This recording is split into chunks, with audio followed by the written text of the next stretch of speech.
Welcome to the 7th episode of SEC Online Weekly Rewind, where we curate the most important and interesting stories to keep you abreast of the latest development in the field of law. Hi, I'm Bhumika Indulia, and this week I have brought highlights of some recent significant updates of Supreme Court, High Courts, and legislation updates. So let's begin with some news of Supreme Court. Faced with the unprecedented situation of COVID-19 pandemic forcing the courts to function virtually, Justice S.A. Bobde retired on April 23rd after a stint of 17 months as a Chief Justice of India and a total of 8 years as a Supreme Court judge. On April 24th, Justice N.V. Ramana took oath as a 48th Chief Justice of India. Right before his retirement, CJI Bobde, ailing with Justice L. Nageshwar Rao and Justice S. Ravindra Bhatt, gave 3 important rulings to deal with the pendency of cases and vacancies in the High Courts. All the High Courts to take expeditious steps to incorporate the draft rules of Criminal Practice 2021 as a part of the rules governing criminal trials. This will help in removing the common deficiencies in criminal trials, thereby leading to faster disposal of cases. Taking note of existing 2020 vacancies in the High Court, the Supreme Court has stressed upon the importance of Chief Justices of the High Courts making recommendations in time. General guidelines for the appointment of ad hoc judges to deal with the unprecedented situation arising from the backlog of pendency of cases in the High Courts, which has now crossed the figure of 57 lakh, coupled with the consistent ratio of vacancies of almost 40%. In the extensive guidelines, the court has also laid down 5 trigger points for activation of dormant Article 224A.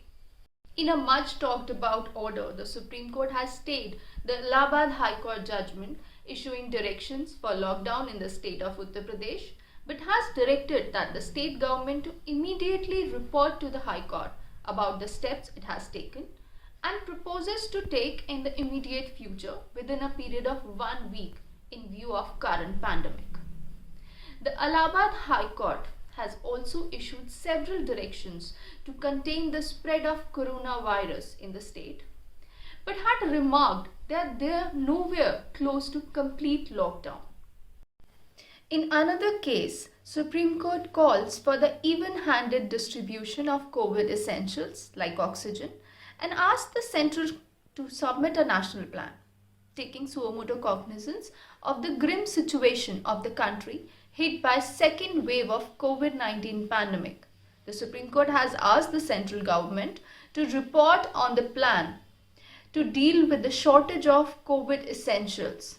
The court noticed that a certain amount of panic has been generated and people have invoked the jurisdiction of several high courts, and that the distribution of these essential services and supplies must be done in an even-handed manner.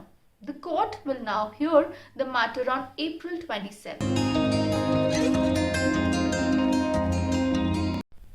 So now let's move to the High Courts.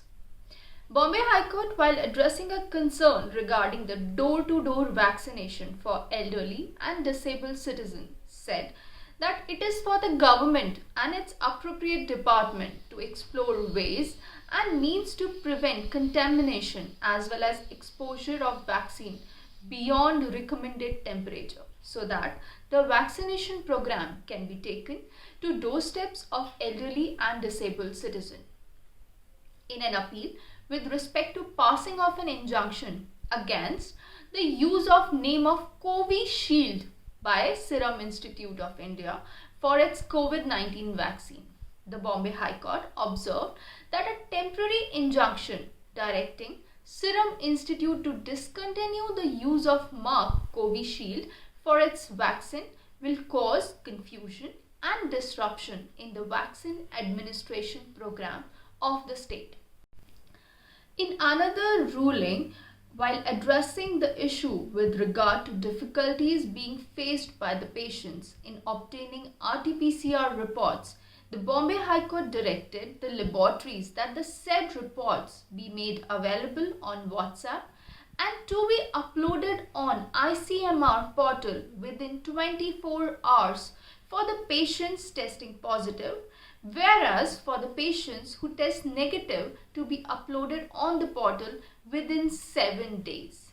While addressing the concerns arising out of the COVID-19 pandemic, the Bombay High Court noted that 44 lakhs vaccines were wasted out of 10 crores vaccines allocated to the different state due to the restriction of age or category of people who were entitled to take the vaccine, and hence remarked that wastage of even a single dose of vaccine when the same is proving to be life-saving could be a criminal waste. In another judgment, the division bench of Orissa High Court directed a compensation to the grieving families of sanitation workers who were engaged in manually cleaning of sewer line and died of asphyxiation, made noteworthy observation regarding the sorry plight of manual scavengers. So let's move to our new segment of legislation updates. The President promulgates Commission for Air Quality Management in the National Capital Region and Adjoining Areas Ordinance 2021. The ordinance talks about constitution of commission, appointment of chairperson and members, resignation and removal of chairperson and members, terms of office of chairperson and members, and lastly, the powers and function of the commission. So now, in its phase 3, the National Vaccine Strategy aims at liberalized vaccine pricing and scaling up of vaccine coverage. Now, vaccines are made available to people more than 18 years of age from May 1, 2021. So that's it with our episode 7 of SEC Online Weekly Rewind. Stay tuned for our next episode next week. Thank you.